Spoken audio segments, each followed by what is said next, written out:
శబరిమలపైన అయ్యప్ప కోరినట్టుగా ఆలయ నిర్మాణాన్ని అతి వేగంగా జరిపించాడు రాజశేఖర మహారాజు.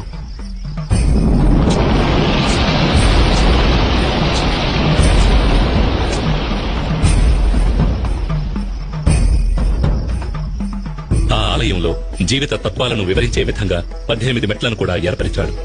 ఈ 18 పవిత్రమైన మెట్లు 18 కొండలకు, 18 మంది దేవతలకు, 18 తత్వాలకు ఆనవాలుగా ఉన్నాయి. 18 కొండలైన ఇంటిపారమల, కాళేకట్టిమల, పుదుచ్చేరిమల, కరిమల, తలైపారామల, దేవరమల, శ్రీపాదమల, మైలాడుమల, మాతంగమల, కాల్కిమల, సిట్రంబలమల, సుందరమల, నాగాంబలమల, గౌండమల, నిలకల్మల, నీలిమల, పొన్నాంబలమల, శబరిమల వంటి కొండలను 18 మంది దేవతలైన వినాయకుడు, శివుడు, పార్వతి, కుమారస్వామి, బ్రహ్మ, విష్ణు, రంగనాథుడు, కాళి, యముడు, సూర్యుడు, చంద్రుడు, కుజుడు, బుధుడు, బృహస్పతి, శుక్రుడు, శనీశ్వరుడు, రాహువు, కేతువు అనే దేవతలను 18 తత్వాలైన చూడడం, వినడం, సువాసన, రుచి, స్పర్శ, కామం, దురాశ, క్రోధం, లోభం, మోహం, మదం, మాత్సర్యం, డాంబికం, సాత్వికం, రాజసం, తామసం, విద్య, అవిద్య వంటి గుణాలను తెలియజెప్పే విధంగా స్వామి తత్వాధీనుడై ఉన్నాడని తెలియజెప్పడమే ఈ 18 మెట్ల ఉద్దేశం.